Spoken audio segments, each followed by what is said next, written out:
Hello India, Bharat, मेरा भारत। आप सभी लोगों का स्काई वर्ल्ड कम्युनिटी में फिर से एक बार स्वागत है। और मैं आप लोगों का दोस्त यार सैयद मोइनुद्दीन फिर से एक बार हर बार की तरह रविवार भारत के समय के अनुसार 8:30 बजे अप्रैल 30 2023 को आप लोगों के सामने मैं हाजिर हुआ हूँ। तो हमेशा की तरह मैं भी हमेशा की तरह मैं एक आपको एक खूबसूरत सफर के साथ साथ इसकी पीछे की खूबसूरती और एक टेक्नोलॉजी सारी चीजें आपको बताता चलूंगा। और मैं चाहता हूं कि आप लोग इसे थोड़ा ध्यान से सुने और ध्यान से समझिए कि टेक्नोलॉजी है क्या, आप इसमें कैसा हिस्सा ले सकते हैं, कैसे आप इसके निवेशक बन सकते हैं, को ओनर बन सकते हैं, फ्यूचरिस्टिक ट्रांसपोर्टेशन को आप कैसे सपोर्ट कर सकते हैं, इस इन सब के बारे में जानकारी मैं दूंगा। तो चलिए शुरुआत करते हैं और बने रहिए मेरे साथ आज की खूबसूरत शाम स्काई वर्ल्ड कम्युनिटी के नाम। तो जैसे कि मैंने बताया, मेरा नाम है सैयद मोइनुद्दीन। मैं हमारे भारत इंडिया को रिप्रेजेंट करता हूँ एसडब्ल्यूसी के बिहाफ में स्पीकर की हैसियत से।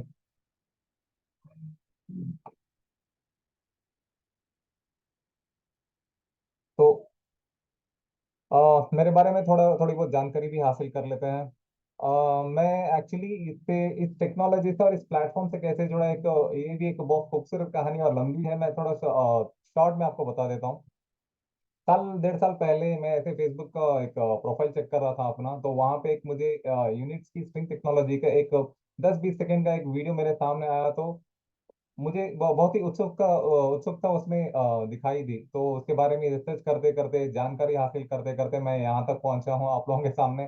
क्योंकि मेरी एक हॉबी भी है कि मुझे घूमना फिरना और एक्सप्लोर करना, ये मुझे बहुत अच्छा लगता है। और ये एक हिसाब से मुझे बहुत सारे लोगों से मिलने का एक बहुत सी सुनहरा मौका ढूंढता रहता हूँ मैं। तो इसी के जरिए से आप लोगों के सामने आज जुड़ने का मौका भी मिला। तो ये मेरी फैमिली को कैसे सपोर्ट करता है उसके बारे में भी थोड़ी जानकारी हासिल कर लेते हैं। जैसे कि मैंने बताया कि तो इसके बारे में क्यूरियोसिटी कम नहीं हुई, तो बढ़ती गई दिन ब दिन।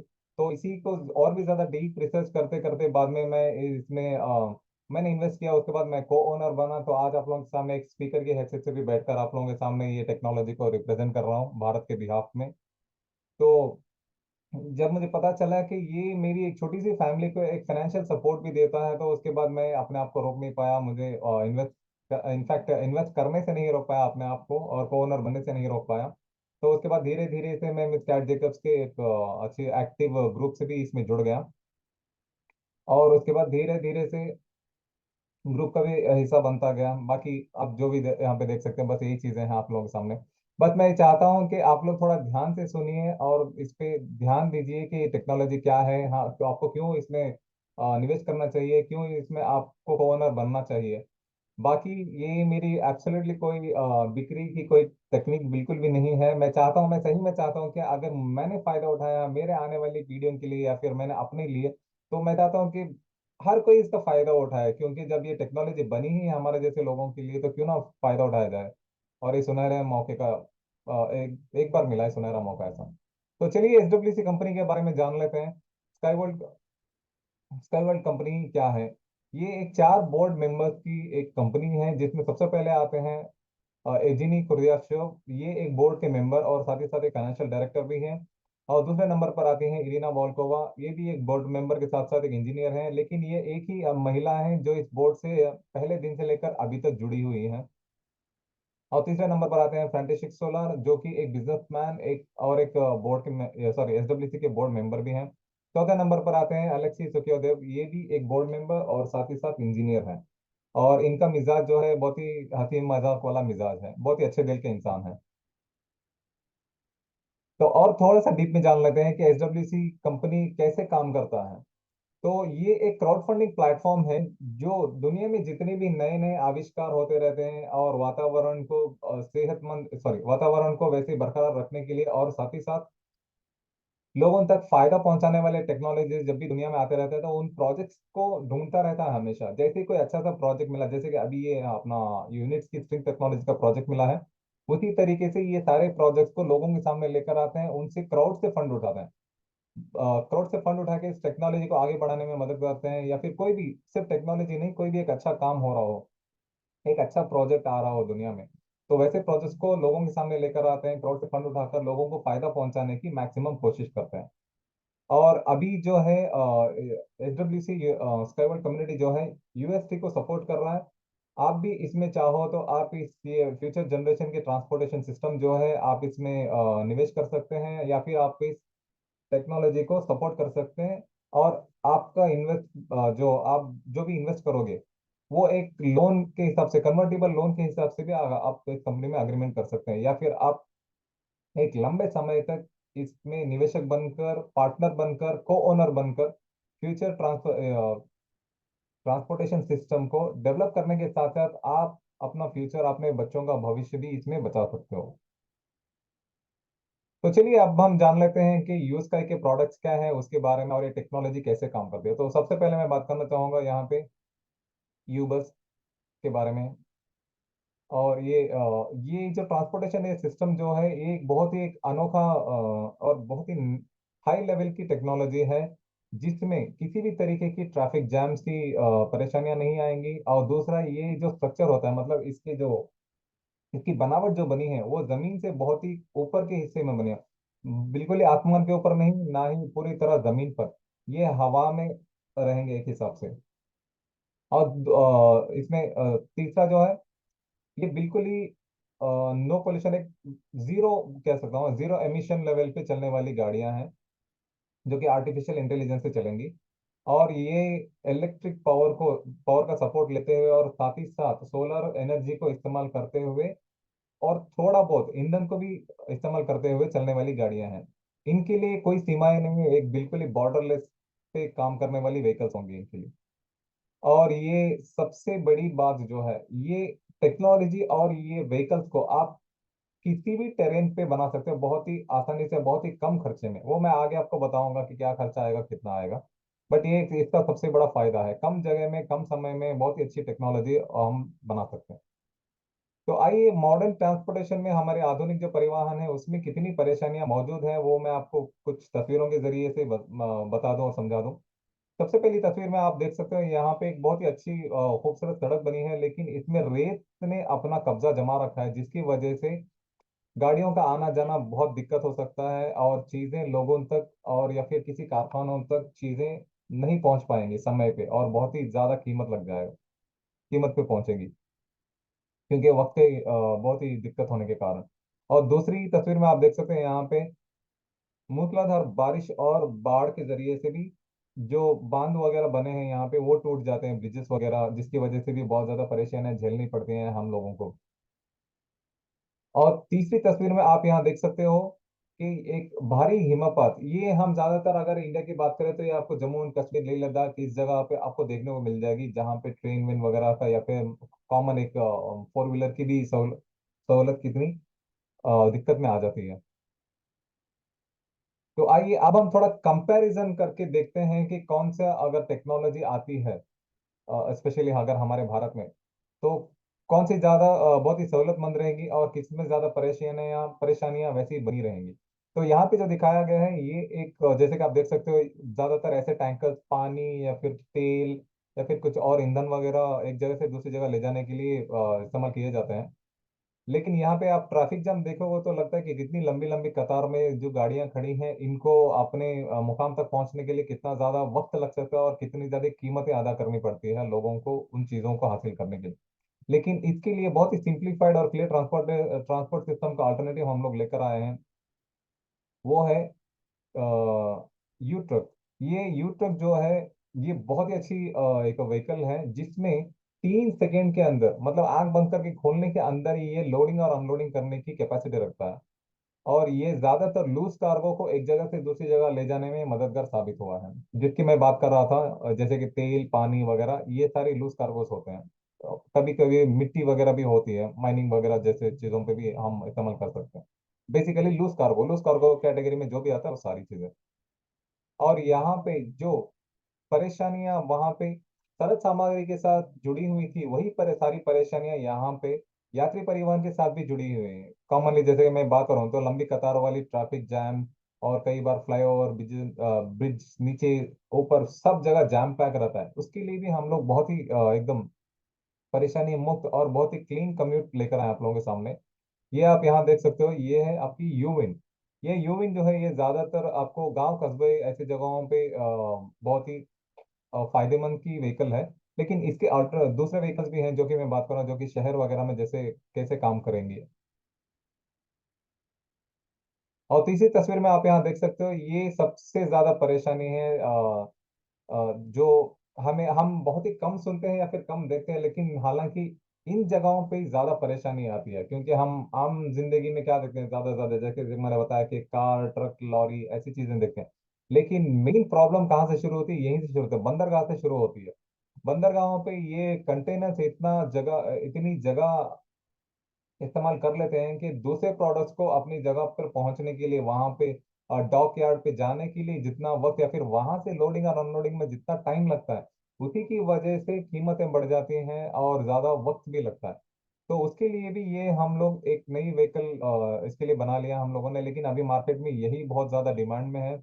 और इसकी बहुत खूबसूरत कहानी है, इसके पीछे कि व्हीकल ये कैसी बनी, इसके पीछे की कहानी क्या है वो मैं आगे बताऊंगा। और ये है यूकॉन्ट। ये यूकॉन्ट में कंटेनर्स जो है वो आप एक नेशनल के साथ साथ इंटरनेशनल सप्लाई के लिए भी इस्तेमाल कर सकते हो। ये बहुत बहुत ही हाईली डिमांडेड व्हीकल है। तो ये है कुछ मौजूदा समाधान के व्हीकल जो कि उतने इफेक्टिव नहीं है, बहुत ही इनइफेक्टिव है। तो जिसकी मैं बात कर रहा था यूकॉन, उसकी शुरुआत यहीं से हुई, या फिर एक हिसाब से हम ये बोल सकते हैं कि इसका जन्म यहीं से हुआ और इसी की वजह से हुआ इनफैक्ट। और ये है दुनिया के सबसे बड़े बंदरगाहों में से चौथे नंबर पर आने आने वाला बंदरगाह, जो कि एंटवर्प बेल्जियम में मौजूद है। और ये मिस कैट जेकब्स की मातृभूमि भी है, जहाँ पे उनका जन्म हुआ, जो कि मेरी अपलाइन मैनेजर भी हैं और मेरी सीनियर भी हैं इसमें। ये और एनाटोली जी के एक बहुत ही करीबी सहकर्मचारी यहाँ पे पहुंचे, और इनके साथ अम्बासेडर क्रिश्चियन भी मौजूद हैं इनका दौरा करने के लिए, और ये पता करना चाहते थे कि यहाँ पे कोई टेक्नोलॉजी हम इस्तेमाल कर सकते हैं क्या, कोई ऐसी व्हीकल हम लोगों के पास मौजूद है जो इनकी मदद कर पाए। तो ऐसे ही दौरा करते करते वहाँ के जो बंदरगाह पे काम कर रहे थे वो कर्मचारियों ने उनको धीरे धीरे से समझा कि कितनी सारी परेशानियों का सामना करना पड़ता है। सिर्फ समुद्र की हवाएं या फिर तूफान ही नहीं, और भी कई सारी चीजें होती हैं बंदरगाह में जो परेशानियां आती हैं रोजाना जिंदगी में। तो धीरे धीरे से बात करते करते उन्होंने जब पता किया कि ऐसी कौन सी परेशानियां हैं, और सबसे मेन सवाल था कि ये परेशानियां कब से झेल रहे हैं, तो उन्होंने बताया कि ये परेशानियां हम लोग 12 साल से झेल रहे हैं। तो सोचिए 12 साल, ये कोई वनवास से कम नहीं है, 12 साल बहुत लंबा अरसा होता है। तो सब लोग हक्के बक्के रह गए कि इतनी सारी परेशानियां आप हर रोज के साथ साथ 12 साल से आप ये परेशानियां झेल रहे हो। तो उसके बाद एनाटोली जी के सह कर्मचारी और ये मिस कैट जेकब्स और उनके एक और साथी मिस्टर अम्बासेडर क्रिश्चियन, ये सारे मिलकर ये इनके प्रॉब्लम्स को सुनने के बाद एनाटोली जी के उनके जो करीबी सहकर्मचारी हैं उनके पास लेकर गए कि ये ऐसी परेशानियां, हम इनका क्या हल निकाल सकते हैं। तो उस टाइम पे वो सिर्फ पैसेंजर व्हीकल पे फोकस कर रहे थे। तो एनाटोली जी ने कहा कि अभी हमारे पास वक्त नहीं है, जब वक्त होगा हम लोग बना लेंगे। तो देखिए कहते हैं ना, ऊपर वाले की मार जब पड़ती है तो कुछ चीजें सुधर भी जाती हैं और कुछ चीजों का नुकसान भी होता है। जैसे कि 2019 में आप सब लोग जानते हैं कोरोना आया। कोरोना के टाइम पे कई लोगों की जानें गई, कई करोड़ अरबों खरबों का नुकसान भी हुआ, लेकिन साथ ही साथ एक कुछ नई चीजों का इजाद भी हुआ, कुछ नई चीजों की पैदाइश भी हुई, जन्म भी हुआ, ये कह सकते हैं हम, जो कि अभी हमारे लिए बहुत ही फायदेमंद हो रहा है। वहीं से हुआ था यूकॉन्ट का जन्म। तो यूकॉन जो है वो हेवी कंटेनर्स, 20 से लेकर 40 फुट लंबे कंटेनर्स को एक जगह से दूसरी जगह ले जाने में बहुत ज्यादा मददगार साबित हुआ है। और ये हाईली डिमांडेड व्हीकल है अभी इसमें यूएसटी में। तो ये थी इसके पीछे की खूबसूरत कहानी। तो चलिए अब हम जान लेते हैं कि यूसे हमें क्या ऑफर करता है, उसके बारे में क्या पेशकश करता है, उसके बारे में जान लेते हैं। ये हैं हमारे इतने सारे व्हीकल जिसके बारे में मैं बात कर रहा था अब तक। और ये मेरे लिए एक बहुत ही प्राउड मोमेंट है जब मुझे पता चला कि हम लोगों ने बहुत ही कम समय में ये 16-17 व्हीकल हम लोगों ने बना लिए थे। क्योंकि ज्यादातर जब एक इसकी लग्जरी कार्स वगैरह बनती हैं, वो डिजाइनिंग से लेकर कस्टमर के घर तक डिलीवरी करने में कम से कम 4 से 5 साल लग जाते हैं, कस्टमाइज करके सारी चीजें आपके हिसाब से गाड़ियां बना कर देने के लिए। लेकिन जब मुझे पता चला कि ये हमने 16 से 17 व्हीकल्स जो इसमें दिखाए जा रहे हैं, ये सारे व्हीकल्स हम लोगों ने 5 साल में अचीव कर लिए। ये मेरे लिए एक बहुत ही प्राउड मोमेंट था, क्योंकि बहुत सारी कंपनियां इतनी कम समय में इतना बड़ा अचीवमेंट नहीं कर पाती हैं, कई सारी वजहों से। लेकिन ये भी एक कारण था, मुझे इसमें निवेश करने से नहीं रोक पाया, या फिर मुझे इसमें पार्टनर बनने से, फिर को ओनर बनने से मैं अपने आप को भी नहीं रोक पाया कि इतनी जबरदस्त टेक्नोलॉजी है, क्यों ना रातों रात ही लगा दिया जाए पैसा। ऐसा सोच के मैंने इन्वेस्ट किया। बट मैं बता रहा हूँ, बहुत ही फायदेमंद टेक्नोलॉजी है। तो इसमें सबसे पहले व्हीकल जो बनी थी वो यहाँ पे पिक्चर में दिखाई गई दूसरी वाली व्हीकल बनी थी, जो कि है यू बाइक के नाम से फेमस है। तो उसके बाद धीरे धीरे से यू विंड, यू कार, और यू कार का नेक्स्ट वर्जन, बाकी यू बस, और U con, U truck, U trans, U flash, ये सारे व्हीकल धीरे धीरे करके बनते गए, और आज आप लोगों के सामने लोग इसमें बैठकर सफर करके ट्रायल कर चुके हैं ऑलरेडी बेलारूस में। तो यह है यू बाइक, और उसके कुछ फीचर्स आप आराम से पढ़ सकते हो, उसकी सारी डिटेल्स। और ये हमारा यू बस, उसका भी एक थोड़ा बहुत डिटेल इसमें मौजूद है, कितने लोग सफर कर सकते हैं, कितनी तेजी से दौड़ेंगी। और ये सारी व्हीकल जो हैं, यू बस, यू कार, यू ट्रक वगैरह, ये 100 से 150 किलोमीटर की रफ्तार में दौड़ने की क्षमता रखती हैं। और ये है कुछ असल जिंदगी में मौजूद व्हीकल्स की तस्वीरें, जो कि बेलारूस के इको टेक्नो पार्क में मौजूद हैं। और वो वहाँ के ट्रैक से, वहाँ की पटरियों से ये जुड़े हुए हैं। ये सिर्फ पिक्चर्स नहीं है, ये असल जिंदगी में मौजूद है। ये है यू का ट्रॉपिकल वर्जन। मैं इसके बारे में थोड़ा सा इन डिटेल में आपको आपके सामने बात करना चाहूंगा। ये ट्रॉपिकल वर्जन इसको इसीलिए कहा जाता है कि क्योंकि कई सारे ऐसे देश, ऐसे मुल्क हैं जहाँ पे सर्दी बहुत ही सख्त होती है, -10-15 डिग्री तक चली जाती है, जैसे कि रशिया रीजन वगैरह। और कुछ मुल्क ऐसे हैं जहाँ पे गर्मी शिद्दत, जो गर्मी की शिद्दत होती है बहुत ही ज्यादा बढ़ जाती है, 50 डिग्री तक पहुंच जाती है, जैसे कि हम मिडिल ईस्ट वगैरह। तो ये दोनों मुल्कों को अगर कंपेयर करके देखें, तो ये यू का ट्रॉपिकल वर्जन जो है, ये दोनों ही वेदर में बहुत ही आराम से चल सकती है, बगैर इसके अंदर सफर कर रहे हुए यात्रियों को परेशान ना करते हुए। क्योंकि इसके अंदर का जो रूम टेम्परेचर होता है वो बहुत ही नॉमिनल होता है, एक हिसाब से जैसे कि अभी मैं बैठा हूँ, मेरे कमरे में एसी लगी है, 22 से 23 डिग्री टेम्परेचर का माहौल है कमरे में। तो उसी तरीके का माहौल आपको ये ट्रॉपिकल वर्जन कार के अंदर महसूस करने को मिलेगा। तो इसीलिए इसको ट्रॉपिकल वर्जन का ये दिया गया है, खिताब दिया गया है। और ये है एक दो अलग अलग इसके साइज यहाँ पे दिखाए गए पिक्चर में। पहली छोटी वाली तस्वीर में जो दिखाई गई है वो हमारे दुबई के शारजा के टेस्टिंग सेंटर से ली गई है, वहाँ का ट्रॉपिकल वर्जन का, जैसे कि मैंने बताया कि वहाँ पे बहुत ही शिद्दत वाली गर्मी होती है।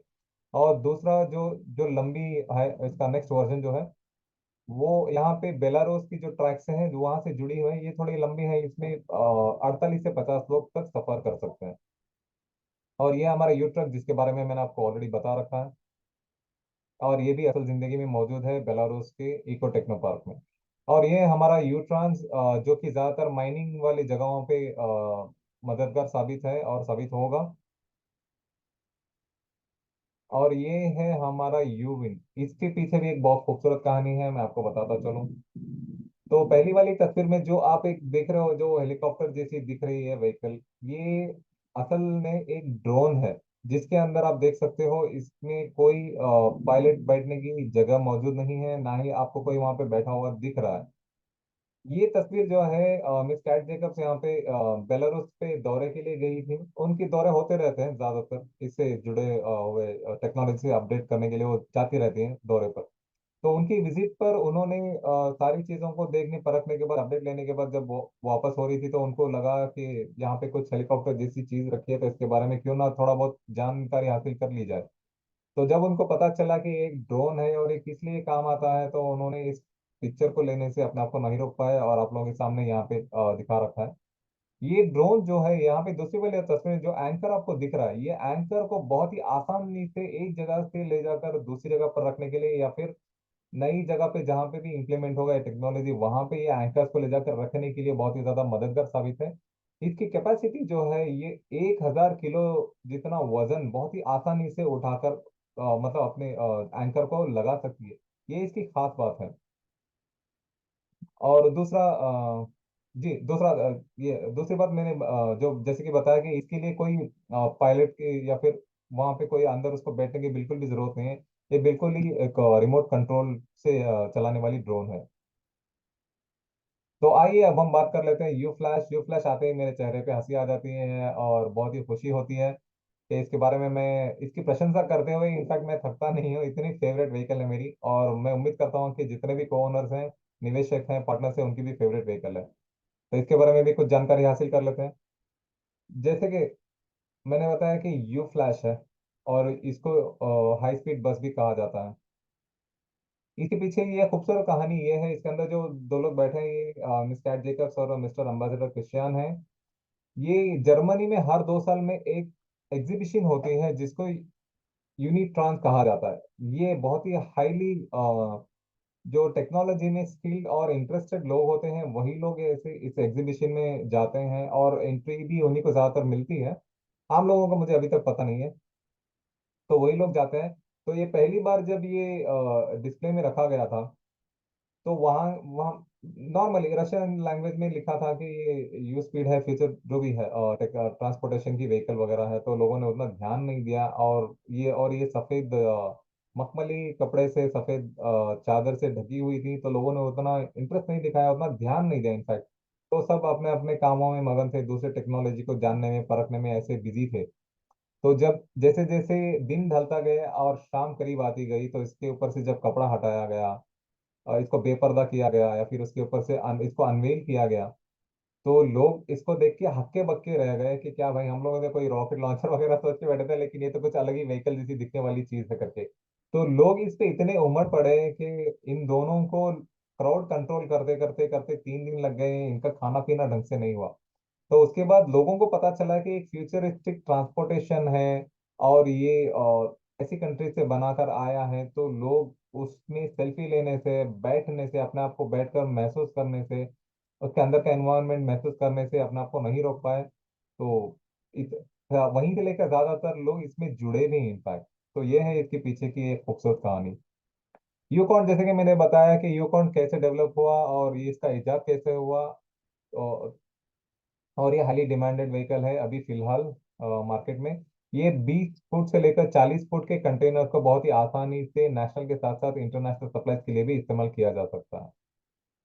और ये एक छोटी सी तस्वीर है जो कि ऑलरेडी टेस्ट रन किया जा चुका है इसको, यहाँ पे हमारे इंजीनियर्स इसको और थोड़ा सा अपग्रेड करते हुए व्हीकल्स को। और दूसरी वाली तस्वीर में ये एक टेस्ट रन किया था बेलारूस में, इसके ऊपर कवच हटा के मैकेनिज्म दिखा कैसे कैसे काम करता है। उसके लिए बहुत ही कम तस्वीरें मौजूद हैं मैकेनिज्म को दिखाते हुए, मतलब विदाउट कवर या फिर कैप के। और तीसरी तस्वीर में आप देख सकते हैं, यहाँ पे एक यू कार का ट्रॉपिकल वर्जन के साथ साथ यहाँ पे यू कॉन्ट का भी एक व्हीकल ट्रैक से जुड़ा हुआ है। ये एक्चुअली शारजा यूएई के टेस्टिंग सेंटर का मंजर है। यहाँ पे नीचे सारे कर्मचारी और एनाटोली जी के बेटे भी मौजूद हैं इसमें। लेकिन यहाँ पे अगर आप गौर से देखोगे तो इसमें कुछ लिखा हुआ है, ट्रांसपोर्ट नेट कॉस्ट फ्रॉम $1 पर 100 टन किलोमीटर। कहने का मतलब है कि अगर आपने 1 लाख टन जितना वजन अगर आप एक जगह से दूसरी जगह पहुंचाना चाहते हो, तो तब हर 1 किलोमीटर के लिए सिर्फ हम $1 चार्ज करेंगे। तो आज के हिसाब से 100 रुपये मान के चलिए, हालांकि 80-82 रुपये है, फिर भी एक रैंडमली 100 रुपये मान के चलिए। तो ये 100 रुपये 1 किलोमीटर, 1 लाख टन जितना वजन एक जगह से दूसरी जगह पहुंचाने में इतना कम खर्चा आएगा, तो सोचिए। तो हमें और आपके घर जो सरल सामग्री आते हैं, कई सारी चीजें रोजाना जिंदगी में इस्तेमाल करने वाली चीजों को कितने सस्ते में हम हासिल कर सकते हैं, ये बहुत ही सोचने वाली बात है। और ये है हमारे बौद्ध धर्म के गुरु दलाई लामा जी, जिनसे अनेटोली जी ने मुलाकात की थी। तो तब इन्होंने बताया कि मुझे कोई ऐसा व्हीकल चाहिए जिससे परिसर भी बहुत ही प्रदूषण से मुक्त हो, और साथ ही साथ जो भी भक्तादि मोनेस्ट्री पे आते हैं उनको भी तकलीफ ना हो। तो तब अनाटोली जी वापस गए, तो उन्होंने जितना भी अपना वक्त और दिमाग लगाया, तो तब इसका इजाद हुआ यू लाइट का। तो यू लाइट अभी सारे टेस्ट वगैरह पास कर चुका है इसमें बेलारूस में। ये अभी दुबई आने की देर में है, वहां पे भी टेस्ट रन करने के लिए, क्योंकि सख्त सर्दी में तो टेस्ट हो गया पानी और जंगल वगैरह में। तो अभी ये सख्त गर्मी में टेस्टिंग होने बाकी है। तो ये है हमारा फ्यूचर का पोर्ट ऐसे दिखेगा, या फिर बंदरगाह बोल सकते हो आप। इतना इतना बहुत ही स्लीक डिजाइन में बनाया गया है, इतनी खूबसूरती से बनाया गया है। मुझे लगता है अगर कहीं एक मौका मिलेगा तो शायद हो सकता है, एक देखने में एक बिल्कुल एक प्ले ग्राउंड जैसा दिखता है, बहुत ही खूबसूरत तरीके से, बहुत ही प्यारे अंदाज से इसको डिजाइन किया गया है, और फ्यूचर के सारे पोर्ट्स ऐसे ही दिखने वाले हैं। तो आइए अब हम जानते हैं कि मैंने इतना सारा सब कुछ बता तो दिया कि इसका मेन राज कहाँ छुपा है, कैसे छुपा है, उसके पीछे क्या क्या टेक्नोलॉजी इसमें डाली गई है, इसको इतना फेमस जो बना रहा है वो कौन सी चीज है, और इसको कैसे बनाया गया है, किसने बनाया है, ये सारी चीजें जानकारी हासिल करते हैं इसके बारे में, और ये कैसे काम करता है। तो ये है ये सारी टेक्नोलॉजी के पीछे का राज, जो कि एक छोटी सी पटरी में छुपा हुआ है। ये आप जितने भी यहाँ पे इसमें एलिमेंट्स देख रहे हो, या फिर जितने भी चीजें इसमें मौजूद देख रहे हो, ये इसको एक एक चीज को बहुत ही बारीकी से, बहुत ही टेक्नोलॉजी इस्तेमाल करके चीजों को बनाया गया है, ताकि ये सेफ्टी के साथ साथ ये लंबे समय तक चल पाए। तो मैं बताता हूँ, ये जो आप एक काला सा लोहे का ढांचा जो देख रहे हो, ये खाली लोहे का ढांचा है, और इसके अंदर जो मिट्टी जैसी आपको जो चीज दिख रही है, जो पदार्थ दिख रहा है, वो एक फ्लेक्सिबल कंक्रीट है। और उसके ऊपर जो आपको ये सफेद धारी जो ये जो सफेद फूल पत्तियां जैसे दिख रहे हैं, ये एक्चुअली लोहे के सरिये हैं। क्योंकि ये लोहे के ढांचे के अंदर जो फ्लेक्सिबल कंक्रीट डाला गया है, ये थोड़ी सी लचीली होती है। इसके तीन अलग अलग किस्म है ट्रैक में, वो मैं आपको आगे भी बताऊंगा। तो थोड़ी सी लचीली होने के कारण इसके अंदर जो लोहे के सरिये हैं, वो उसको और भी ज्यादा मजबूत और दृढ़ बनने में मददगार होता है। इसीलिए, और साथ ही साथ इसके अंदर सॉरी, इसके ऊपर जो कैप लगाया गया है, एक स्पेशल मेटल कैप है, जो बहुत ही चिकना है। और इसके ऊपर दौड़ने वाली व्हीकल्स की व्हील्स जो है, पहिए हैं, वो पहियों के ऊपर भी यही स्पेशल मेटल कैप चढ़ाया गया है। इन सब के पीछे थोड़े से वजह है। फ्लेक्सिबल कंक्रीट क्या करता है, ये व्हीकल से जनरेट होने वाली आवाज में, पटरियां जब लोहा एक से जुड़ लगकर जब आवाज जनरेट करता है, तो उस टाइम पे उस आवाज को ऑब्जर्व करने के लिए ये फ्लेक्सिबल कंक्रीट बनाया गया है। और ये उसके ऊपर जो स्पेशल मेटल का जो जैसे कि मैंने बताया, ये जो है स्मूथ और स्पीड को कंसिस्टेंट रखने के में बहुत ज्यादा मददगार साबित है। अगर कोई व्हीकल 150 किलोमीटर की स्पीड से चलेगी, तो जाहिर सी बात है कि वो उतनी ही स्पीड से चले, ना कि उस लोहे की घिसने की वजह से स्पीड कम हो, आग लगे, या फिर उसमें जो क्या बोल सकते हैं, जो कंपन आता है, जो वाइब्रेशन आता है, वो सारी चीजें पैदा हो। तो इसीलिए ये सारी चीजों को बहुत ही बारीकी से, बहुत ही अच्छे तरीके से बनाकर इसमें डाला गया है। ये फ्लेक्सिबल कंक्रीट वॉइस ऑब्जर्व करता है, और ये स्पेशल मेटल कैप जो है स्पीड की कंसिस्टेंसी को बना के रखता है। और बाकी इस पटरी में जो आप ये सफेद और नीले रंग के जो पाइप्स वगैरह देख रहे हैं, ये बाकी इंटरनेट कनेक्टिविटी या फिर थोड़ा बहुत इलेक्ट्रिकल वायरिंग के लिए इस्तेमाल की जाएगी। तो ये है ये सारी टेक्नोलॉजी के पीछे का राज, जो कि बहुत ही कम लोग जानते हैं। तो आइए अब हम बात करते हैं कि ये ट्रैक्स कितने स्ट्रांग हैं या फिर कितने स्मूथ है। जैसे कि मैंने बताया कि ये 3 गुना स्ट्रांग और 3 गुना मजबूत और 5 गुना स्मूथ है, मतलब चिकनी है। इस एक पिक्चर में बहुत सारी चीजों को दर्शाया गया है यहाँ पे, जैसे कि पानी, जंगल, रेत, पहाड़, दरिया, कहीं भी हो, बहुत ही आसान तरीके से हम ये दो एंकर रख सकते हैं। एंकर को रख के उसके बीच में पटरी को दौड़कर उसके ऊपर व्हीकल चला सकते हैं। तो ये हमारी एक और छोटी सी तस्वीर है, जिसमें तीन अलग अलग पटरियों को दर्शाया गया है, जिसमें सबसे पहले आता है सेमी रिजिड, दूसरा है रिजिड, तीसरा है फ्लेक्सिबल। ये तीनों ट्रैक तीनों अलग अलग व्हीकल्स के लिए इस्तेमाल किए जाएंगे। सबसे पहले अगर मैं बात करूं, तो ये है सेमी रिजिड। इसमें जो है यू बस और यू कार जैसी व्हीकल्स को चलाया जाएगा, और ये अर्बन और सबर्बन एरियाज में इस्तेमाल की जाएंगी। जैसे कि अगर मैं अर्बन और सबर्बन की बात करूं, तो हमारे दिल्ली से फरीदाबाद, गाजियाबाद, ऐसी जगहों पे आप एक इमेजिन कर सकते हो। और रिजिड ट्रैक जो है, ये बहुत ही कठोर वाली ट्रैक है, जिस पे ज्यादातर हाई स्पीड बस चलेंगी, यू फ्लैश वगैरह, और इसमें यू कार भी चलेंगी, और यू कॉन्ट वगैरह के लिए इस्तेमाल की जाएगी। और फ्लेक्सिबल जो लचीली है, ये लचीली वाली ट्रैक जो है, इसकी एक खास बात है कि ये ज्यादातर गांव कस्बे वगैरह में इस्तेमाल की जाएंगी, क्योंकि इसकी वजह ये है कि ये 5 किलोमीटर के दरमियान में सिर्फ दो एंकर्स लगेंगे इसके, और उसके बाद पटरी जोड़ दी जाएगी। तो सोच के देखिए, 5 किलोमीटर, अगर मैं आज के हिसाब से बात करूं, तो अगर दिल्ली की मेट्रो की बात करूं, तो 5 किलोमीटर के दरमियान में हमें कम से कम 50 पिलर्स मिल जाएंगे। तो एक पिलर पे कितना खर्चा आता है, उसका मेंटेनेंस का कॉस्ट क्या होता है, वो वो मेंटेन करने के लिए कितने पैसे हमसे वसूले जाते हैं, और हमें कितना टैक्स वगैरह देना पड़ता है, ये बहुत ही एक से एक जुड़े हुए सवाल हैं, जो कि आपको हमेशा अपने दिलो दिमाग में लेकर चलना है। और इस टेक्नोलॉजी को सपोर्ट करें या ना करें, तब आपको पता चल जाएगा कि इसमें फायदा क्या है और नुकसान क्या है। तो ये तीन अलग अलग ट्रैक्स हैं जो कि मैं बता रहा था, सेमी रिजिड, रिजिड और फ्लेक्सिबल ट्रैक्स। और ये है हमारा एक व्हील कैसे काम करता है, उसके ऊपर स्पेशल मेटल का, जो कि मैं आपको बताया इससे पहले, यहाँ पे ट्रैक का एक छोटा सा हिस्सा दिखाया गया है।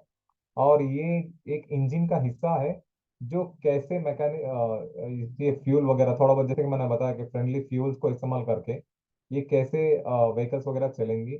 जिसमें फ्रेंडली फ्यूल्स में थोड़े बहुत मैं नाम आपको बता देता हूँ, जैसे कि मीथेन, हाइड्रोजन वगैरह इन्वॉल्व हैं।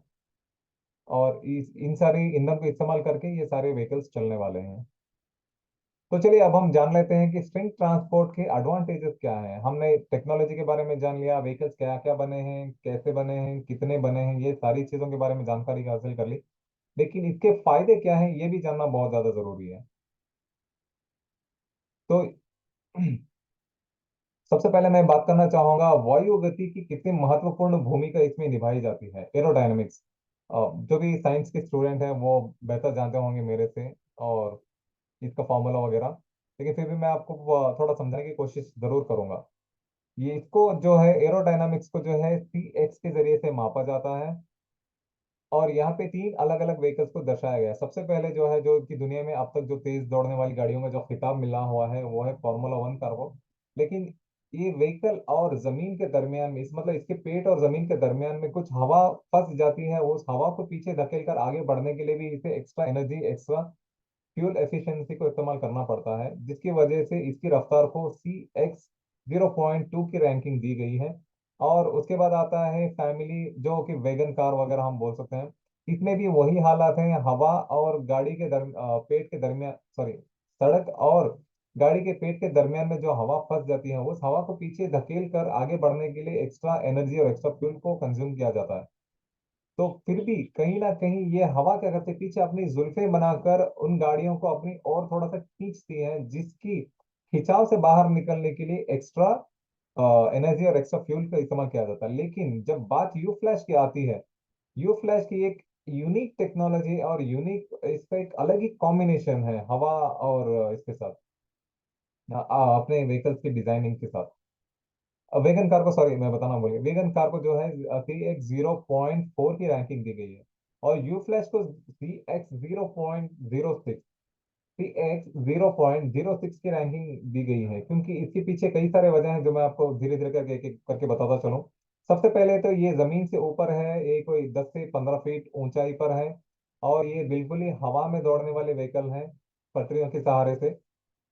इसके दोनों जगह पे चोंच बने हुए हैं, जो कि पतली सी चोंच बनी हुई है। ये क्या करती है, हवा को अपने दाएं और बाएं और धकेलने की जगह ये अपने सर और पेट के जरिए से हवा को, जितनी रफ्तार से हवा आती है उतनी ही रफ्तार से हवा को ये पीछे गुजरने का मौका देती है। तो ये सबसे बड़ा इसका एडवांटेज है, इसीलिए ये अपनी रफ्तार बनाकर रख सकती है ये व्हीकल। ये 500 किलोमीटर की रफ्तार से दौड़ सकती है व्हीकल। तो सोच के देखिए, 500 किलोमीटर आपको पता भी नहीं चलेगा यहाँ से कुछ गुजरा है, बस आप सुनोगे। सॉरी, अगर आपने देख लिया तो देख लिया, वरना आपको सुनना भी नसीब नहीं होगा। क्यों? इंग्लिश में एक अच्छी सी इसकी प्रॉवर्ब है, you will not here it, you will not feel it. जब ये व्हीकल दौड़ती है तो इतनी सफाई से जाती है कि आपको हवा से, उसके हवा की जोर की वजह से पेड़ का पत्ता तक नहीं हिलेगा। तो इसकी ये खास बात है। और इसमें 6 लोग सफर कर सकते हैं। ये ज्यादातर नेशनल और इंटरनेशनल इस पे ट्रैक्स पे काम आने वाली व्हीकल है। तो यहाँ पे भी एरोडायनामिक्स का क्या प्ले है और उसके बारे में थोड़ा बहुत जानकारी हासिल कर लेते हैं। ये इसकी एरोडायनामिक्स की जो क्या बोल सकते हैं, एक जो महत्वपूर्ण भूमिका है, उसकी वजह से ये सालाना 880 टन जितना ईंधन हम बचा सकते हैं। अगर ये टेक्नोलॉजी हम भारत में लाते हैं तो कम से कम 880 टन जितना ईंधन हम लोग हर साल बचा सकते हैं। आप लोग जानते ही होंगे और मैं भी जानता हूँ, जब भी गाड़ी में फ्यूल वगैरह, ईंधन वगैरह हम लोग भराने के लिए जाते हैं, भरने के लिए जाते हैं, तो कितने पैसे लगते हैं। और आए दिन यहाँ पे तो कुछ ना कुछ ऊंच नीच होती रहती है इसमें, प्राइजेस में, कीमत में। तो ये व्हीकल्स में एरोडायनेमिक्स के ये इस्तेमाल करने के जरिए से 880 टन जितना हम लोग ईंधन बचा सकते हैं। यू कार में हम लोग 14 लोग सफर कर सकते हैं, जो कि 100 से 150 किलोमीटर की रफ्तार में चलने वाली व्हीकल्स हैं। यू फ्लैश में जैसे कि मैंने बताया कि 6 लोग सफर कर सकते हैं, और ये 500 से 600 किलोमीटर की रफ्तार में दौड़ने वाली व्हीकल है। तो आइए इसके मापदंडों में क्या क्या फर्क हम देख सकते हैं उसके बारे में थोड़ा जान लेते हैं। ये कितने पैरामीटर्स को हम लोग पार कर चुके हैं। सबसे पहले आता है कैपिटल कॉस्ट, जो कि किसी भी चीज को बनाने में जो खर्चा आता है वो बहुत ही कम है, बिल्कुल ही ना के बराबर बोल सकता हूँ मैं अगर दूसरे व्हीकल्स को कंपेयर करके देखूँ तो। ऑपरेटिंग कॉस्ट, जैसे कि उसका मेंटेनेंस वगैरह होता है, उसकी देख रेख के लिए कितना पैसा लगता है, वो बहुत ही कम कॉस्ट लगेगा। और एनर्जी कंजम्पशन में भी बहुत ही कम कॉस्ट लगने वाला है। और सॉरी, ये तीनों चीजों का अगर आप मिलाकर देखोगे तो कैपेसिटी वाइज जो है बहुत ही ज्यादा दिखाया गया है इसमें। क्यों? कैपिटल कॉस्ट में कम खर्चा, ऑपरेटिंग कॉस्ट में कम खर्चा, एनर्जी कंजम्पशन में भी कम खर्चा, लेकिन कैपेसिटी वाइज कहने का मतलब है ज्यादा से ज्यादा लोग या फिर ज्यादा से ज्यादा सामग्री को कम समय में कम कीमत में एक जगह से दूसरी जगह पहुंचा सकते हैं। इसी वजह से कैपेसिटी में हम लोगों ने बहुत ही ज्यादा हाई परफॉर्मेंस दिखाया गया है। और एनवायरमेंटल पोल्यूशन, जैसे कि मैंने बताया कि ये बिल्कुल ही प्रदूषण मुक्त वाली व्हीकल है, आर्टिफिशियल इंटेलिजेंस से चलने वाली व्हीकल है, तो ये प्रदूषण क्या ही जनरेट करेंगी। और एक्सीडेंट रेट, ये मैं बिल्कुल भी नहीं बता चाहता हमेशा, लेकिन मुझे बताना पड़ता है और मुझे हंसी भी आती है बताते हुए। मुझे खुद को बहुत ही हंसी आती है, क्योंकि 15 से 20 मीटर ऊपर जाकर, इतनी मशक्कत से ऊपर जाकर इस ट्रैक पे चलकर अपने आप को इन गाड़ियों के सामने निछावर करने वाला कोई पागल ही हो सकता है। तो इसीलिए एक्सीडेंट रेट बिल्कुल ही ना के बराबर है एकदम। Just my point of view, मेरा पॉइंट ऑफ व्यू है, एक्सीडेंट रेट बिल्कुल भी जीरो मान के चल सकते हैं आप। तो ये है जिसके बारे में मैं अब तक बात कर रहा था, यू स्काई का जो फायदा क्या हो सकता है, इकोनॉमी प्लस स्पीड, कम वक्त और कम कीमत में दोनों चीजें हमें मुहैया हो सकती हैं, हम लोगों तक चीजें पहुंच सकती हैं। इसीलिए यहाँ पे आप देख सकते हो, एक एक जगह पे विमान, दूसरी जगह पे ट्रक, और तीसरी जगह पे ट्रेन, और चौथी जगह पे आपका ये पानी के जहाज। ये तीनों चीजों को कंपेयर करके हम लोगों ने एक छोटा सा यहाँ पे ग्रीन में एक ये डिजाइन करके दिखाया आपको, एक कि कम कीमत डिलीवरी कॉस्ट, जो कि ऊपर तरफ की एरो दिखा रहा है, कम कीमत में और डिलीवरी टाइम कम वक्त में चीजें हम तक बहुत ही आसानी से पहुंच सकती हैं। तो आइए कुछ पैरामीटर्स हैं और उसके बारे में भी जान लेते हैं हम लोग कि कितना खर्चा आ सकता है 1 किलोमीटर ये ट्रैक बनाने में।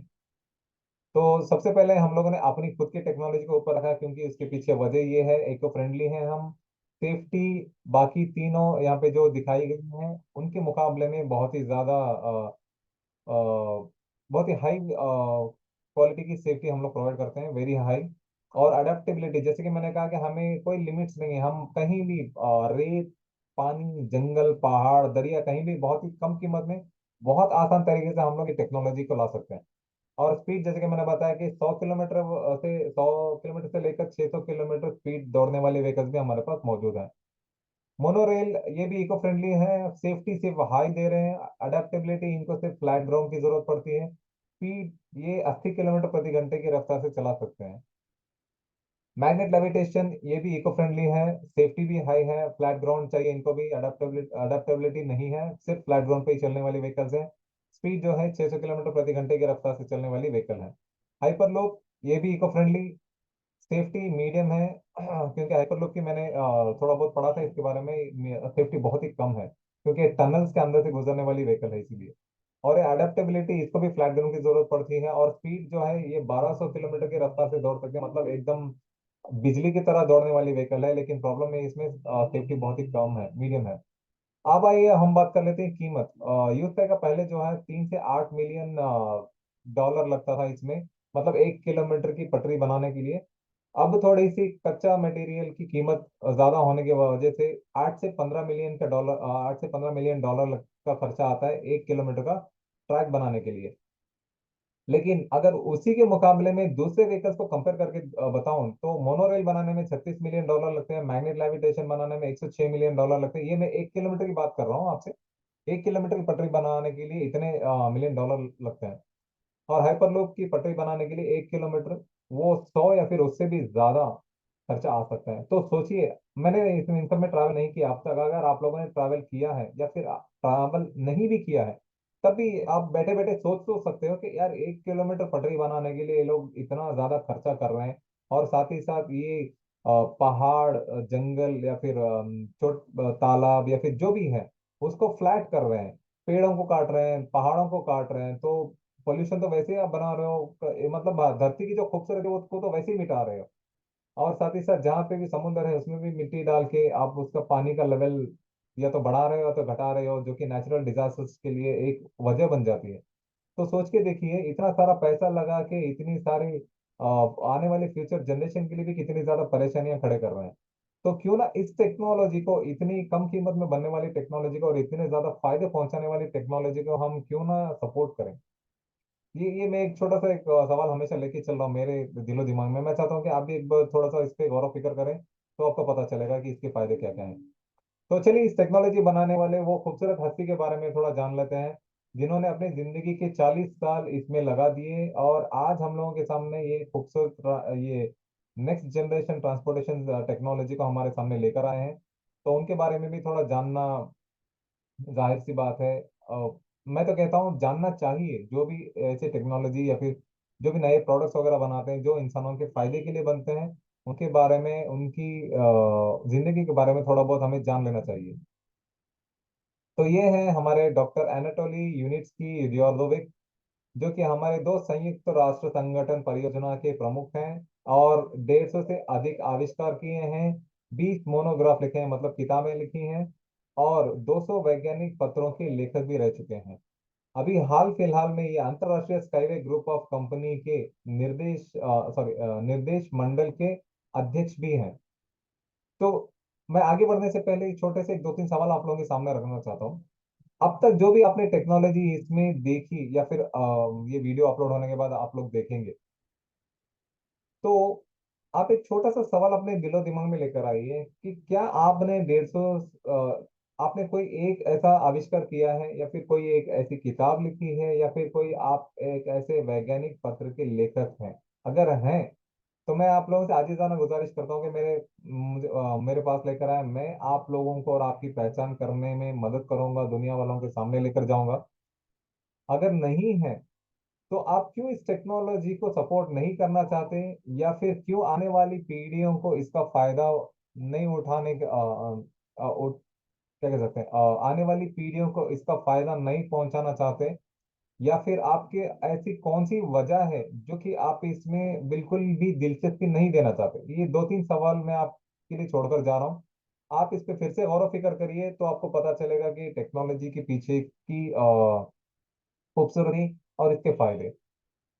और ये हमारे यूनिट्स की स्ट्रिंग टेक्नोलॉजी के जनरल डायरेक्टर मिस नरेजा कोसरेवा, इनका बहुत ही बड़ा योगदान है इस टेक्नोलॉजी को हम तक पहुंचाने में और एनाटोली जी को इसमें मदद करने में। ये उनकी धर्म पत्नी भी है। तो ये है 2018 में उनको एक खिताब दिया गया था बेलारूस में कि बेस्ट मैनेजमेंट, और ये कंपनी चलाने में इनका बहुत बड़ा योगदान है। क्योंकि जब एनाटोली जी ने कहा कि मेरी इतनी सारी मेहनत, इतनी सारे साल, इतने सालों की मेहनत जो है बहुत ही बेकार जा रही है, तो मैं चाहता हूँ कि छोड़ दो यहीं पे, तो इन्होंने कहा कि आप सिर्फ और सिर्फ टेक्नोलॉजी पे फोकस करिए, बाकी का काम मेरे कांधों पे छोड़ दीजिए, मैं संभाल लूंगी। तो हमारे भारत में हमेशा एक एक एक ऐसा एक खिताब है जो कि आम तौर पे दिया जाता है जो भी ऐसी महिलाएं हैं, जो भी ऐसी पत्नियां हैं उनके लिए, या फिर माएँ हैं, बहनें हैं, बहुत सारे ऐसे लेडीज हैं जिन्होंने क्या कहते हैं, एक इंसान को अपनी जिंदगी में आगे बढ़ने के लिए इंस्पिरेशन बनी है। तो वो किताब जो है, हमेशा हम कहते हैं कि हर कामयाब मर्द के पीछे एक औरत का हाथ होता है। हालांकि मेरी कामयाबी के पीछे भी मेरी अहलिया का हाथ है, मेरी धर्मपत्नी, मेरी वाइफ का हाथ है, जो कि मैं आज आप लोगों के सामने बैठकर एक स्पीकर के तौर पर बात करने के काबिल का बना हूँ। तो मैं उनका बहुत ही शुक्रगुजार हूँ। तो ये किताब इनको नरेंद्र कोसरेवा जी को बहुत ही अच्छे तरीके से हम ये खिताब दे सकते हैं, उनको पुरस्कृत कर सकते हैं इसके जरिए से। तो 2018 में ये मेरे लिए भी एक प्राउड मोमेंट था जब मुझे पता चला कि हमें इतना अच्छा किताब का एक ये मिला, अवार्ड मिला है करके। तो ये हमारा 2021-22 की ऑडिट रिपोर्ट थी, जिसमें कंपनी को 100% रिजल्ट्स और इसको मार्क्स मिले हैं कि इस कंपनी में जितना भी पैसा आया है या फिर जितने लोगों ने भी पैसा डाला है, उसकी पाई पाई एक एक पैसा टेक्नोलॉजी को डेवलप करने में इस्तेमाल किया गया है। इसमें किसी तरीके का घोल घपला नहीं हुआ है। मैं तो अभी 22 और 23 की ऑडिट रिपोर्ट का इंतजार कर रहा हूँ। उम्मीद करता हूँ कि वो भी बिल्कुल ही 100% अच्छी तरीके से इसकी ऑडिट रिपोर्ट निकले। तो बहुत ही कम कंपनियां हैं जिनके पास ऐसी ऑडिट रिपोर्ट निकलती है, वरना हमेशा जब भी ऑडिट का वक्त आता है, घोल गपले वाली कंपनियां ही निकलती हैं, रातों रात बंद हो जाती हैं, या फिर रातों रात दरवाजा अपना बंद करके पता भी नहीं चलता कि कहाँ गई। तो चलिए कुछ पेटेंट्स और सर्टिफिकेट्स और एग्जीबिशन के बारे में भी बात कर लेते हैं। और ये है एनाटोली जी के पेटेंट्स और सर्टिफिकेट्स जो कि दुनिया भर में बहुत ही मशहूर हैं। 130 पेटेंट्स हैं जो कि चाइना से लेकर ऑस्ट्रेलिया तक मौजूद हैं। और ये हमारे कुछ शुरुआती दिनों के डिजाइन्स जो कि न्यूज़पेपर वगैरह में इनकी ये आई थी, इनका अपडेट आया था उस टाइम पे। और ये जो यहाँ पे आप जो ट्रक और ट्रैक देख रहे हो, ये अभी भी बेलारूस के वहाँ के इसको इसमें मौजूद है, टेस्टिंग सेंटर और पार्क में मौजूद है। ये इनकी पहले डिजाइन की हुई एक ट्रक थी जो कि उसके पहिए देखने में इसके रेल की पटरियां, सॉरी, रेल के पहिए जैसे दिखते हैं। लेकिन ये अभी भी मौजूद है। और उसके नीचे एनाटोली जी की एक छोटी सी तस्वीर। बाकी इनिशियल सारे डिजाइन जो शुरुआती दिनों में इन्होंने डिजाइन बनाए थे, उसके कुछ पेपर के कटआउट्स न्यूज पेपर के। और यहाँ पे एक आप तस्वीर में देख सकते हो, एक रॉकेट जैसा एक छोटा सा कैप्सूल जैसा आपको दिख रहा होगा। ये हालांकि ये जो नेक्स्ट प्रोजेक्ट का प्लान है, इसको स्काई स्पेस का नाम दिया गया है। और एनाटोली जी चाहते हैं कि धरती जितनी खूबसूरत बनी है वो वैसे ही बरकरार रहे, उसकी हरियाली, उसका वातावरण वैसे ही बरकरार रहे। तो ये चाहते हैं कि जितने भी कारखाने हैं, छोटे बड़े, क्या कहते हैं, स्मॉल मीडियम लार्ज, जितने भी इसके ये है फैक्ट्रीज हैं, वो सारे फैक्ट्रीज को ये अंतरिक्ष में ले जाना चाहते हैं, ताकि धरती वैसे ही खूबसूरत बनी रहे नेक्स्ट जनरेशन के लिए। तो इनका नेक्स्ट प्रोजेक्ट प्लान है, इसको स्काई स्पेस नाम दिया गया है। तो हो सकता है आपको मौका मिले इसमें भी कोओनर बनने का, या फिर पार्टनर बनने का, या फिर निवेशक बनने का। तो हमसे जुड़े रहिए, तो तभी आपको पता चलेगा अपडेट्स के साथ साथ क्या हो रहा है क्या नहीं हो रहा। और ये है कुछ इंटरनेशनल एग्जीबिशंस जो कि सिंगापुर से लेकर बर्लिन तक हुए थे, और इसमें मिस कैट जेकब्स और एनाटोली जी के शुरुआती दिनों के जो वो खुद जाकर इस टेक्नोलॉजी को लोगों के सामने रख रहे हैं कि ये कैसे काम करती है, इसके फायदे क्या क्या हैं। एक कुछ दुबई के भी मौजूद हैं इसमें। और इन स्कैट जेकब्स उस वक्त में एक वॉलंटियर बनकर इसमें आई थी टेक्नोलॉजी के बारे में जानकारी हासिल करने के लिए। और आज वो एक अच्छे सीनियर पोस्ट पे इसमें पहुंच चुकी हैं।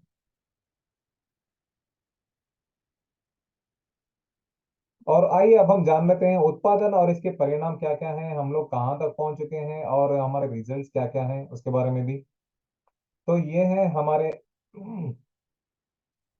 बेलारूस मिन्स्क की राजधानी है, वहां पे मौजूद हमारी हेड ऑफिस है, उसकी एक बिल्डिंग की छोटी सी तस्वीर। और दूसरी वाली तस्वीर में थोड़ा सा पानी पी लेता हूँ।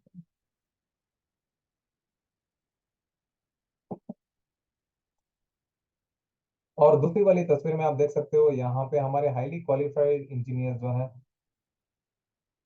यहाँ पे काम कर रहे हैं, और उस व्हीकल्स को और इस टेक्नोलॉजी को और भी ज्यादा अच्छे तरीके से डेवलप करने के लिए। तीसरी तस्वीर में आप देख सकते हो एनाटोली जी के साथ साथ यहाँ पे जितने भी कर्मचारी हैं कंपनी में, वो सब इको टेक्नो पार्क में जाकर ये सारी व्हीकल्स जो कि असल जिंदगी में मौजूद है, वहाँ पे एक छोटी सी तस्वीर ली है।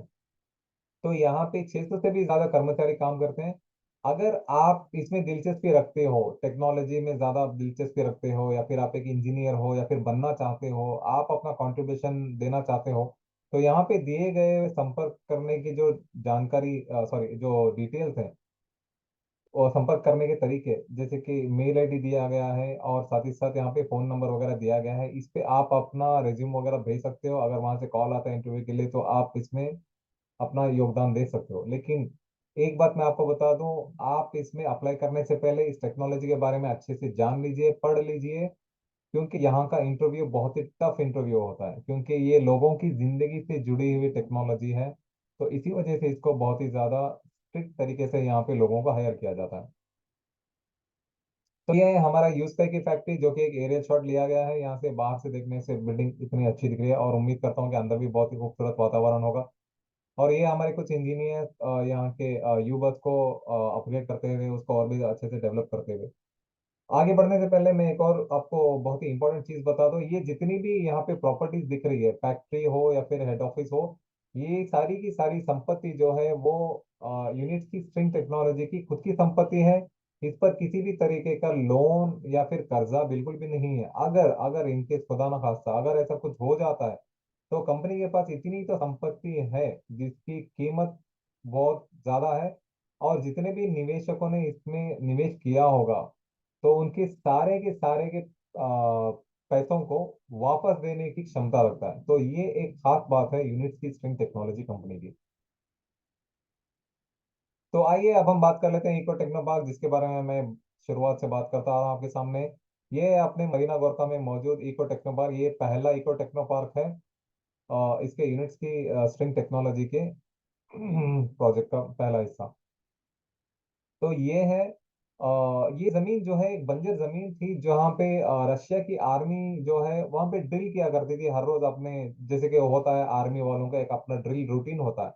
तो वो किया करते थे जब एनाटोली जी इसके दौरे पर गए थे देखने के लिए परखने के लिए कि क्या ये जगह सही है नहीं है। वो इन्होंने ऐसी बदबूदार इसी बंजर जमीन को ही चुना ताकि वो चेंज दिखा सके दुनिया के सामने कि ऐसी थी और अब ऐसी दिख रही है। तो ये वो वाला पार्क है और इसमें जो सफेद धारियां जैसे आपको दिख रही है, क्योंकि ये रियल शॉट है इसी वजह से वो ट्रैक आपको सफेद धारियां जैसे दिख रही हैं। तो यहाँ पे छोटे से तालाब और एक छोटा सा एक बाग जैसा भी दिखाया गया है। एक छोटा सा क्या बोल सकते हैं, खेती वगैरह जो करते हैं वो चीज भी यहाँ पे दिखाई गई है। यहाँ पे अगर कोई विजिट के लिए जाता है तो वहाँ तालाब में मछली भी आप पकड़ सकते हो और वहाँ पे फल और फ्रूट सॉरी फल और सब्जियों का भी आनंद ले सकते हो, उसके जायका का भी मजा ले सकते हो। तो ये कहने का मतलब ये है कि टेक्नोलॉजी अगर हम इस्तेमाल करते हैं, हम भारत में लेकर आते हैं, तो ऐसी कई सारे बंजर जमीनें मौजूद हैं भारत में भी, तो उस जगह को भी ऐसी हरी भरी बना सकते हैं। और यहाँ पे जो लोग भी जाते हैं इसका एक्चुअल में आनंद लेते हैं और कई लोग इसका वीडियो भी शेयर करते हैं। अगर आप इसके चैनल पे जाओगे तो आपको मिल जाएगा। और दूसरी और तीसरी तस्वीर में जैसे कि मैंने कहा ये बहुत ही ऐसी कम व्हीकल्स मौजूद हैं जिनके ऊपर विदाउट कैप टेस्ट रन किया गया है, उसमें से ये भी एक शामिल है। और यहाँ पे एक इको हाउस है जिसको बताया गया है कि अगर इतनी नजदीक ये ट्रैक्स के नजदीक भी अगर ये घर बनाया जाए तो आपको किसी भी तरीके के कंपन महसूस करना नहीं पड़ेगा और ये बहुत ही एकदम हार्मलेस तरीके से व्हीकल्स ट्रैवल करेंगे, सफर करेंगे। अगर दिल्ली में अगर आपके मेट्रो के बगल में एक घर हो कम से कम एक 5 मीटर की दूरी पर भी आपका घर अगर मौजूद है, तो जब मेट्रो गुजरती है तो आपको महसूस होगा कि कैसे फील होता है, कैसा वाइब्रेशन आपको लगता है। और कई बार घर में कुछ सामान गिर के टूटने से आपको कुछ बातें भी सुननी पड़ती हैं। तो ये है हमारा दूसरा टेस्टिंग सेंटर जो कि दुबई के शारजा में मौजूद है। और यहाँ पे हमेशा काम चलता ही रहता है। और यहाँ पे अभी रिसेंटली फोर्थ ट्रैक भी इम्प्लीमेंट हुआ है।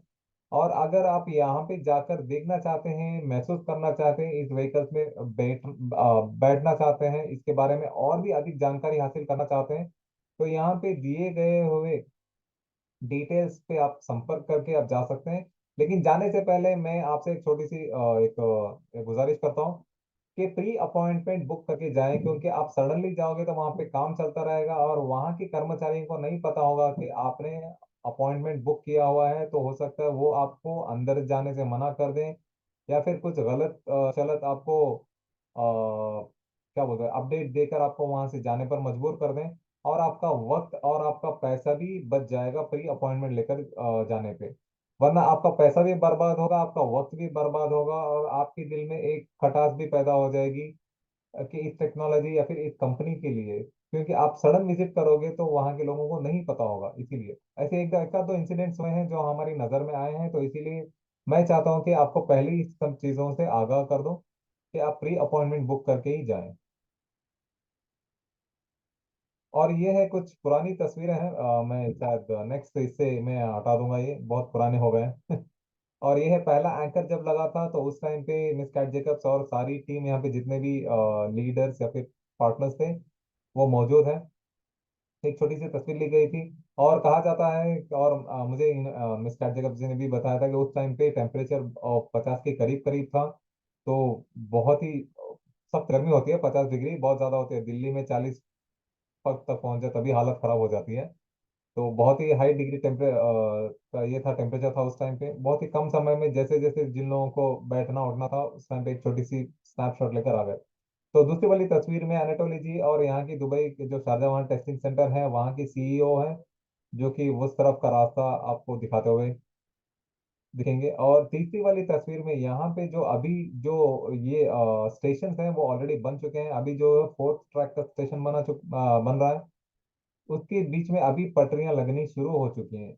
लेकिन एक चीज यहाँ पे गौर करने वाली बात है कि यहाँ पे ना नीचे एक रास्ता भी गुजर रहा है, जो कि वो रास्ते को ना ही तोड़ा गया है, ना ही बंद किया गया है, ना ही उसको और कुछ तरीके से ऑल्टर किया गया है। तो कहने का मतलब है कि ये टेक्नोलॉजी अगर हम इस्तेमाल करते हैं तो हमें किसी भी तरीके के ऑल्ट्रेशन करने की जरूरत नहीं है सड़कों पर, क्योंकि ये उतनी से 10 से 15 मीटर ऊपर बनती हैं।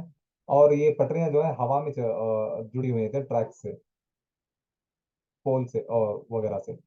तो ये दूसरा हमारा इको हाउस है जो कि शारजा के टेस्टिंग सेंटर में मौजूद है। इसमें और सॉरी, इसमें जो मिट्टी इस्तेमाल की गई है ये यहाँ की बंजर जमीन की मिट्टी नहीं है। आप अगल बगल में देख सकते हो दो दूसरी और तीसरी तस्वीरों में, ये बंजर जमीन की मिट्टी इस्तेमाल करके नहीं ऐसी हरियाली बनाई गई है। ये एक स्पेशली बनाई गई हुई मिट्टी है, जो कि एनाटोली जी ने खुद से बनाया है इसके लिए भी, ये इको हाउस के लिए, जो कि बहुत ही सालों साल तक ये हरियाली को ऐसे ही बरकरार रखने की काबिलियत रखती है। तो ये कुछ बड़े बड़े न्यूज़ चैनल्स हैं जिन्होंने हमारे बारे में न्यूज़ वगैरह में बातें करी थी।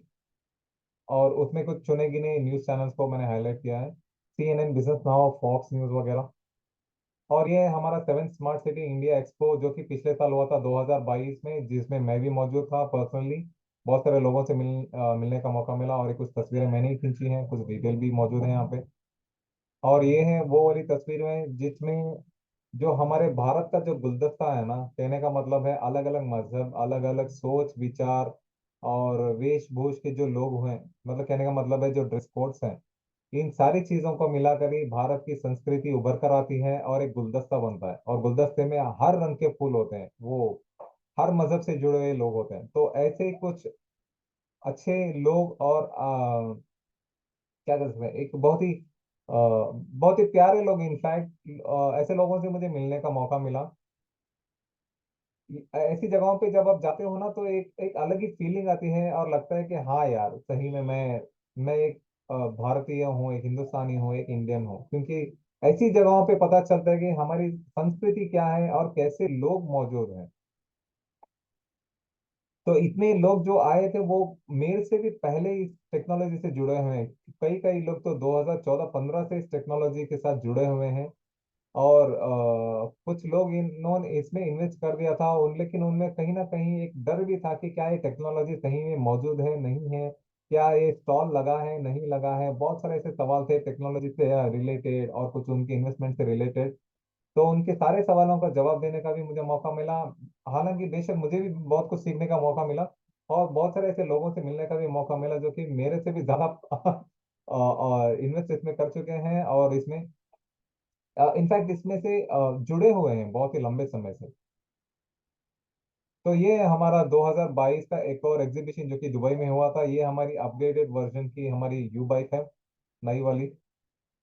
और ये हमारा इंडोनेशिया के साथ एक और जो अग्रीमेंट साइन हुआ था उस समय की एक छोटी सी तस्वीर। बहुत सारे कंट्रीज बहुत ही बढ़ चढ़कर इसमें हिस्सा ले रहे हैं।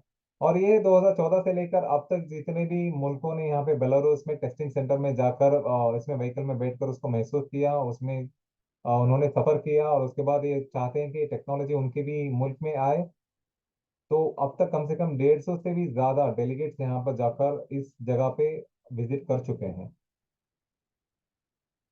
और ये है मेरे लिए भी एक एक गर्व का समय था, जब एनाटोली जी और साथ ही साथ जो कंपनी में मैंने निवेश किया है, जिसका मैं पार्टनर हूँ, जिसका मैं को ओनर हूँ, उसको एक रिकग्निशन मिली कि अब ये भी एक जानी मानी ट्रांसपोर्ट सिस्टम है। इसके जरिए से भी चीजों का आवागमन हो सकता है और यात्री सफर कर सकते हैं, जिसके लिए एक सर्टिफाइड किया गया है बेलारूस में। तो ये है कुछ जानी मानी कंपनियों के बीच में हमारा भी लोगो, यूनिट्स की स्ट्रिंग टेक्नोलॉजी का यूज का। और ये है प्रोसेस सेंसर टेक्नोलॉजी। मैं सोचता था कि इसको हटा दो, लेकिन मैं कहीं ना कहीं मुझे लग रहा है कि नहीं, मुझे हटाना नहीं चाहिए इस स्लाइड को, इसलिए मैं बार बार आपके सामने लेकर आ रहा हूँ। ये प्रोसेस सेंसर टेक्नोलॉजी जो है एक बहुत अच्छी अच्छी टेक्नोलॉजी है, जिसकी ये मैनेजमेंट से कुछ लोग आए थे इस टेक्नोलॉजी में, वो अपना क्या योगदान दे सकते हैं उसके लिए दुबई आए हुए थे। तो उन्होंने सफर करने के बाद कुछ इसमें चीजों की जो अपग्रेड कर सकते थे, इंप्रूव कर सकते थे, उसके बारे में बात करी और बताया कि प्रेशर सेंसर टेक्नोलॉजी इसमें डाल दो। ये प्रेशर सेंसर टेक्नोलॉजी जो है वो नॉर्मली आप अगर आप प्रेजेंट वर्ल्ड में आप कहीं भी देख सकते हो, कोई भी लिफ्ट वगैरह में ये मौजूद है। जब भी कोई लिफ्ट वगैरह क्या होती है, अपनी रफ्तार से ज्यादा रफ्तार पकड़ लेती है, मतलब कहने का मतलब मैनुअल ब्रेक्स उसके जब फेल हो जाते हैं, तो वो सेंसर्स क्या कहते हैं, ऑटो डिटेक्ट कर लेते हैं कि यार इसकी तो गति इतनी होनी चाहिए थी लेकिन उसी उससे भी ज्यादा दे, तो इमीडिएटली ब्रेक्स एक्टिव हो जाते हैं और स्पीड को कम करते हैं, या फिर एकदम जो जो हादसे होने वाले हैं उस हादसों से बचाने की पूरी पूरी कोशिश करते हैं। तो यही टेक्नोलॉजी हमारे इस टेक्नोलॉजी में इन्होंने डालने के लिए और अपना योगदान देने के लिए सोचा है। और मैं चाहता हूँ कि ये टेक्नोलॉजी बहुत ही जल्दी इसमें आ जाए, और बहुत फायदेमंद टेक्नोलॉजी, आप पढ़ के देखिए, उसमें बहुत अच्छी टेक्नोलॉजी है ये। और ये मेरे लिए एक और गर्व का समय था, मेरी मेहनत रंग लाई। और मैं जितने भी इंफॉर्मेशन कर रहा था उसके जरिए से कुछ लोग इसके बारे में अवेयर हुए, तो उन्होंने उसके बाद अपने सीनियर्स को बताया, उन्होंने कहीं ना कहीं से लिंक्स वगैरह बना के जोड़े। तो ये है केरला टूरिज्म के मिनिस्टर ऑफ टूरिज्म से, वहाँ से एक मिनिस्टर गए थे हमारे भारत के, दुबई में जो वहाँ पे रखे हुए व्हीकल यू फ्लैश की टेस्टिंग सेंटर में।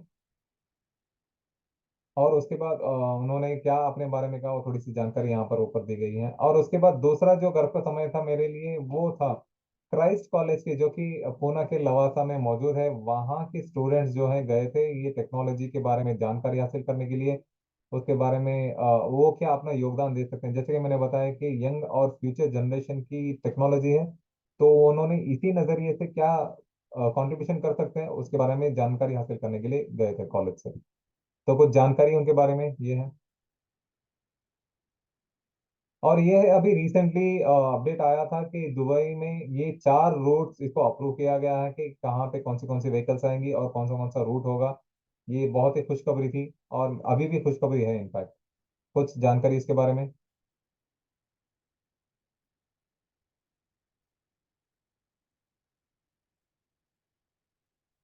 और ये अभी रिसेंटली हमारे एक और ये एक विजिट हुआ था इंडिया के, ये भी पूना के एक कॉलेज के ये हैं स्टूडेंट्स हैं, लेकिन ये अब तक की लार्जेस्ट विजिट है डेलीगेट्स की। इसमें कम से कम 100 लोगों ने हिस्सा लिया था, स्टूडेंट्स ने, और साथ ही साथ मुंबई के एक पुलिस कमिश्नर भी थे, और वहाँ के कुछ ये क्या कह सकते हैं टीचर्स वगैरह भी इसमें मौजूद थे, प्रोफेसर वगैरह भी इसमें मौजूद थे। तो ये सबसे बड़ा अब तक का सबसे बड़ा डेलीगेशन विजिट था यू स्काई सेंटर में, दुबई। तो उनके बारे में कुछ जानकारी यहाँ पर है।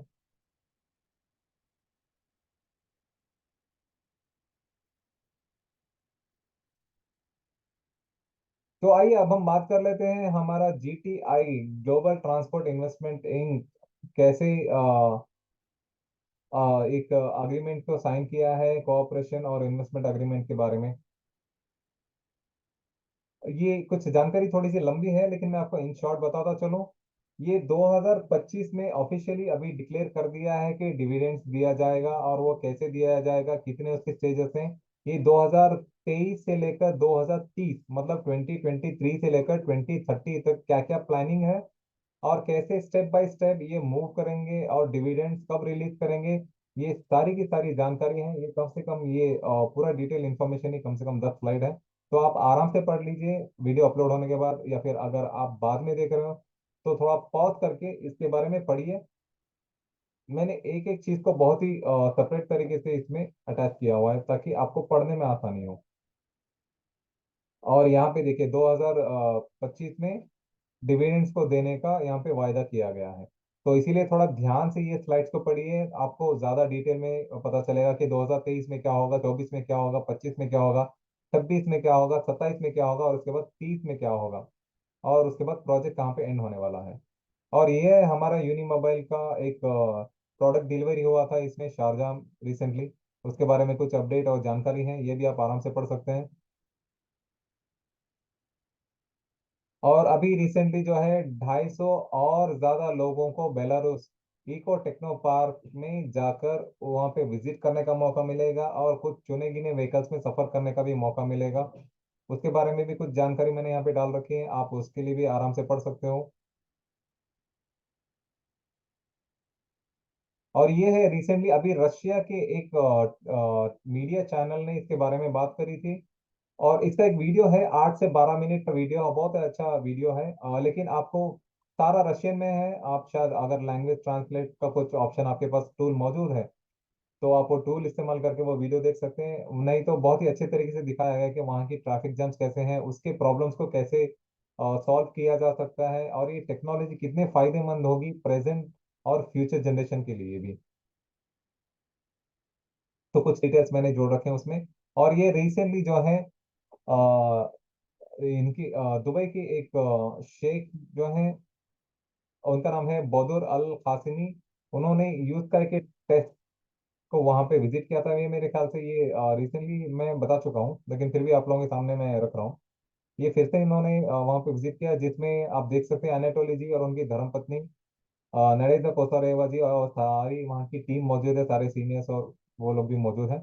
और उनके बारे में कुछ डिटेल्स उन्होंने क्या कहा, कैसे इनकी प्रशंसा करी, इसके फायदे क्या क्या हो सकते हैं फ्यूचर में, और ये कितना उनको अच्छा लगा, ये दौरा उनके लिए कितना एक अच्छा अनुभव लेकर आया था, उन सब के बारे में उन्होंने बात करी है, तो आप जान सकते हैं। और ये रहा हमारा फेसेस ऑफ द फ्यूचर, जो कि 28 अप्रैल से फिर से शुरुआत हुआ है 2023। और ये फिर से एक और सुनहरा मौका है आप लोगों को ज्यादा से ज्यादा निवेश करके अपना नाम फेस ऑफ द फ्यूचर में दर्ज कराने का। और अगर मैं चाहता हूँ कि आप लोग इसमें इन्वेस्ट करें, सॉरी आप लोग इसमें हिस्सा लें, और इसका फेसेस ऑफ द फ्यूचर का भी एक हिस्सा बने, और आपका भी नाम आप इसमें एफओएफ में दर्ज कराएं।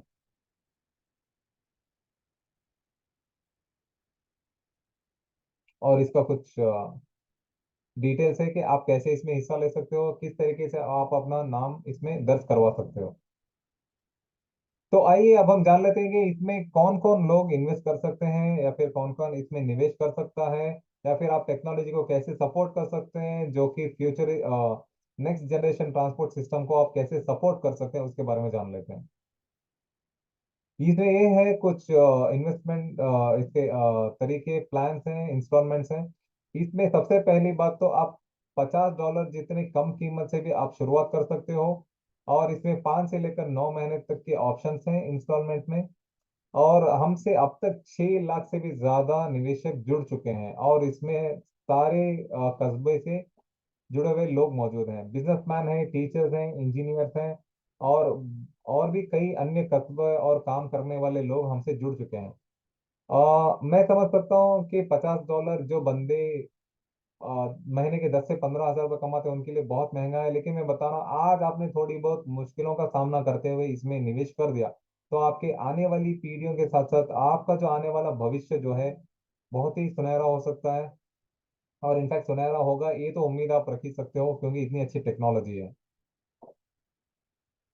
तो ये है हमारा यूज का इन्वेस्टमेंट का ऑफर। ये जब 2014 में शुरुआत करी थी तो स्टेज 10 तक पहुंचने में बहुत सारी मुश्किलों का सामना करना पड़ा था, सर्टिफिकेशन के लिए, क्लियरेंस के लिए, और बाकी जगह सेलेक्ट करने में, इन बहुत सारी चीज़ों का होता है, फंड रेज करने में बहुत सारी परेशानियां आ रही थी। लेकिन जब स्टेज 8 को इसने पार कर लिया तो स्टेज 10 और अभी 15 स्टेज पे पहुंच गया है। लेकिन 14 स्टेज जो है उसका एक प्रमोशन चल रहा था, वो प्रमोशन बहुत ही अच्छा परफॉर्म कर रहा था, तो लोगों ने डिमांड करी कि स्टेज 14 का प्रमोशन जो है आप कंटिन्यू करिए। इसलिए मई 2023 10 तक, मई 10 2023 तक वो प्रमोशन को चलाया जा रहा है। बट वैसे ये अभी जो इसका जो डेवलपमेंट स्टेज जो है वो 15 पे पहुंच चुका है। तो आइए कुछ तीन जो महत्वपूर्ण बातें हैं वो मैं आपको बताता चलूं। सबसे पहले इसमें है, आप इसमें अगर इसमें निवेश करते हैं, ओनर बनते हैं, तो इसके फायदे क्या क्या होंगे। डिविडेंड्स मिलेंगे, इनहेरिटेंस का मौका मिलेगा, और सेल ऑफ शेयर्स का भी मौका मिलेगा। डिविडेंड्स जो कि बहुत ही कम लोग जानते हैं, डिविडेंड्स अगर आपने इस टेक्नोलॉजी में इन्वेस्ट किया और ये प्रोजेक्ट सक्सेसफुल चल गया तो आपको हर साल 20% जितना हिस्सा निकाल के एनाटोली जी की कंपनी ये लोगों में डिविडेंड्स देंगी। तो ये डिविडेंड ज्यादा से ज्यादा डिविडेंड्स हासिल करने के लिए आपको ज्यादा से ज्यादा इसके पोर्शंस आपके पास रखने होंगे। इनफैक्ट क्यों ना रखें, क्योंकि इतनी अच्छी टेक्नोलॉजी और ये 100 साल की गारंटी देते हैं। तो 100 साल बहुत होता है। ये कम से कम 2 से 3 पीढ़ियों की जो आर्थिक परिस्थिति है उसको सुधार सकता है। और इनहेरिटेंस का मौका भी है। इनहेरिटेंस का मौका मतलब अगर आपने जितने ज्यादा पोर्शंस आपके पास खरीद कर आपने रखे हैं, और वो डिविडेंड्स के जरिए से आपका हर साल एक सर्टन अमाउंट आपको आता है, अगर आप समझ लीजिए आप किसी और को ये ट्रांसफर करना चाहते हैं, इनहेरिटेंस के तौर पे देना चाहते हैं, गिफ्ट के तौर पे देना चाहते हैं, तो आप एक विल पेपर बना के वो एक सर्टन पोर्शंस उनके नाम कर सकते हैं। अपने पोता पोती, नवासा नवासी, या फिर आपके चाहने वाले भाई बहन, आपकी पत्नी, किसी के भी नाम आप एक सर्टन पोर्शन उनको ट्रांसफर कर सकते हैं। उसको इनहेरिटेंस कहते हैं। और सेल ऑफ शेयर जो है, इसका भी एक सुनहरा मौका है। जैसे कंपनी आईपीओ में जाएगी तो आपके पास जो डिविडेंड शेयर होंगे वो आप बेच भी सकते हैं। लेकिन ऐसी गलती बिल्कुल भी ना करें, ये मैं आपसे आजीजाना गुजारिश कर रहा हूँ, क्योंकि डिविडेंड शेयर वो होते हैं जो कि ज्यादातर बैंक वाले खरीदते हैं, क्योंकि उनको पता है कोई भी टेक्नोलॉजी आती है तो कम से कम 50 साल या फिर 100 साल तक चलती है। इसीलिए वो ज्यादा से ज्यादा पैसा कमा सकते हैं और उन्हीं के जरिए से वो लोन वगैरह भी देते हैं। तो क्यों जाना लोन वगैरह दे के, क्यों अपने कंधों पर वजन डालना और अपने आने वाली पीढ़ियों पे भी कर्जा छोड़ के जाना। तो सेल ऑफ शेयर्स का मौका ये है कि अगर आपने एक कंपनी, फॉर एग्जांपल, चलिए पहले वो मैं आपको बाद में बता देता हूँ। सेल ऑफ शेयर्स का भी मौका मिलेगा, लेकिन आप ऐसी गलती बिल्कुल भी ना करें, क्योंकि अगर आपने बेच दिया तो सामने वाले खरीदने को अगर इसके बारे में नॉलेज होगी तो उसके बाद आप अपना सर नीचे पैर ऊपर करके भी उससे मांगेंगे। एक शेयर के बदले अगर आप 1 लाख भी देने के लिए तैयार होंगे, वो सामने वाला आपको देने के लिए राजी नहीं होगा। ये सीधी सी बात है, क्योंकि 100 साल तक रुकने वाली टेक्नोलॉजी है, उसको पता है वो करोड़ों अरबों खरबों कमा सकता है। तो चलिए मैं कुछ बता देता हूँ 1 लाख शेयर्स और 20 लाख शेयर्स के बीच का फर्क। 1 लाख शेयर जो है वो डिविडेंड शेयर्स है, जैसे कि मैं बता रहा था, जो कि लंबे अरसे तक आपको एक पैसिव इनकम बना के देने वाले शेयर्स होते हैं। 20 लाख शेयर्स जो होते हैं वो एक कंपनी के, फॉर एग्जांपल एक्सवाईजी कंपनी के, आज आपने 50 रुपए में अपने शेयर्स खरीदे, एक या दो, तो दो, एक या 2 महीने के बाद आपने वो एक या दो शेयर्स को आपने बेच दिए, तो 100 रुपए में बेच दिए, तो आपने 50 रुपए का या फिर 100 रुपए का मुनाफा बनाया। तो उसके बाद आपका खाता हो जाएगा बंद, ना ही आपको कोई पैसिव इनकम का जरिया बनेगा, और ना ही आप बेचे हुए शेयर को वापस, सॉरी, आपने बेचे हुए शेयर को दुगनी कीमत पर खरीद सकते हो। लेकिन 1 लाख शेयर का जो फायदा है, जैसे कि मैंने बताया, कभी कंपनी प्री आईपीओ के स्टेज में है तो बहुत ही कम कीमत में आपको ये शेयर्स वगैरह पोर्शंस वगैरह दे रही है, तो इसमें लेने में ही फायदा है। जैसे ही कंपनी 2 से 3 साल के बाद ही ये आईपीओ में जाने का इरादा किया है अनाटोली जी ने, डिविडेंड, फर्स्ट डिविडेंड देने के बाद, जैसे कि 2025 में मैं बता रहा था, ऑफिशियली डिक्लेयर भी हुआ है। तो उसके बाद जब कंपनी जाएगी, धीरे धीरे से डेवलप होते होते इसकी शेयर्स की जो मार्केट वैल्यू बढ़ेगी, उसके बाद आप सोच नहीं सकते उसके बाद आप पैसों में डुबकियां लगा सकते हो, नहा सकते हो, आप जो चाहे कर सकते हो, इतना अरबों खरबों का पैसा आपके पास होगा। तो ये था फर्क 1 लाख शेयर्स और 20 लाख शेयर्स के बीच का। तो चलिए मैं आपको रोड मैप के बारे में बताता चलूँ। रोड मैप ये होता है फिजिबिलिटी स्टडी। अगर कोई कंट्री चाहती है कि टेक्नोलॉजी वो अपने कंट्री में लेकर आना चाहते हैं, तो उसके लिए जमीन जमाना हालात को पढ़ना जरूरी होता है। तो उसके लिए 6 महीने का वक्त लगता है, और डिजाइन करने के लिए जमीन जमाने हालात के हिसाब से व्हीकल्स को डिजाइन करने में 12 से 18 महीने लगते हैं। और कंस्ट्रक्शन और डिलीवरी ऑफ द इक्विपमेंट और रोलिंग स्टॉक एक इंजीनियरिंग टर्मिनोलॉजी है, हालांकि इसको नॉर्मल में आप व्हीकल समझ सकते हो। वो डिजाइन करने के लिए 12 से 18 महीने लगते हैं, मतलब डिलीवरी करने के लिए। और उसके बाद स्टार्टअप और पर्सनल ट्रेनिंग और कमीशनिंग, कहने का मतलब है व्हीकल्स वगैरह आने के बाद उसको कैसे चलाना है, कैसे रन करना है, वो लोगों को समझाने के लिए 3 से 6 महीने का वक्त लगेगा। हालांकि ये है तो आर्टिफिशियल इंटेलिजेंस के जरिए से चलने वाली व्हीकल्स, लेकिन फिर भी कहीं ना कहीं ह्यूमन टच उसको जरूरी है। जहाँ पे 10 लोग काम करेंगे, वहाँ 10 लोग काम कर सकते थे, वो शायद हो सकता है 5 लोग काम करेंगे व्हीकल्स को कंट्रोल करने में। और ये सारा प्रोसेस कंप्लीट होने के लिए और उसको सर्टिफाइड करने के लिए, 100 साल के सर्टिफिकेशन देने के लिए 24 महीने का वक्त लगता है। 24 महीने मतलब 2 साल के वक्त के बाद वो 100 ईयर्स चलने की लाइसेंस हासिल कर लेता है।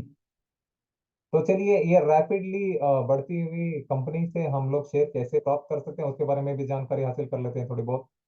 लेकिन आगे बढ़ने से पहले ये एक ऑथेंटिक वेबसाइट की लिंक है जिसके जरिए से आप सही सही जानकारी हासिल कर सकते हैं।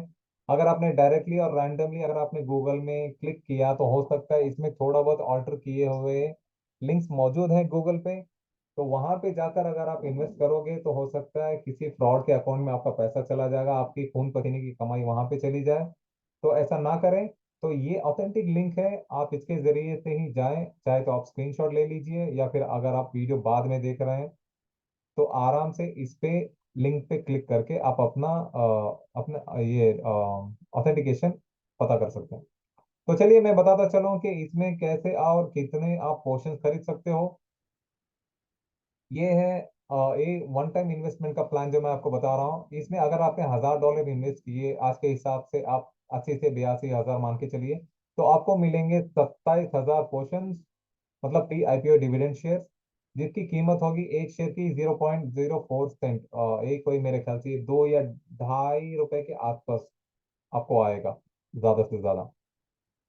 और अगर आपने ये वाला प्लान खरीद के अगर 7 दिन के अंदर अंदर अगर आप लोगों ने इसमें क्या कहते निवेश कर दिया, तो आपको जब कंपनी आईपीओ में जाएगी तब आपको 10% और एक्स्ट्रा शेयर्स मिलेंगे एक तोहफे के तौर पे। और ये है अपना इंस्टॉलमेंट का ऑप्शन। अभी इसमें मैंने ऐसे ही टेबल का आपको बताने के लिए लगा रखा है। अगर आप इसमें $1000 का ये करते हैं, निवेश करते हैं 80 से 82 हजार हिंदुस्तानी रुपए बता रहा हूँ मैं, तो आपको मिलेंगे 25,000 पोर्शन, जिनकी कीमत होगी 0.04 सेंट फिर से, जो कि 2 से 2.5 रुपए के आसपास होगी। और इसमें 5 महीने का इंस्टॉलमेंट का ऑप्शन आपको मिलेगा, लेकिन उसमें और 2-3 कंडीशन है। अगर आपने पहले महीने में 200 की जगह $400 अगर आपने इसमें निवेश किए तो आपके रह जाएंगे सिर्फ 4 महीने, और 4 महीने के बाद आपको आपने 25,000 पोर्शन के साथ साथ 1,000 extra pre IPO dividend shares आपको मिलेंगे। और साथ ही साथ अगर आपने 7 दिन के अंदर अंदर आप अपने रजिस्ट्रेशन के बाद अगर आपने इसमें निवेश कर दिया, तो आपको कंपनी आईपीओ शेयर्स में आईपीओ में जाने के बाद आपको 10% और आपको एक तोहफे के तौर पे शेयर्स दिए जाएंगे।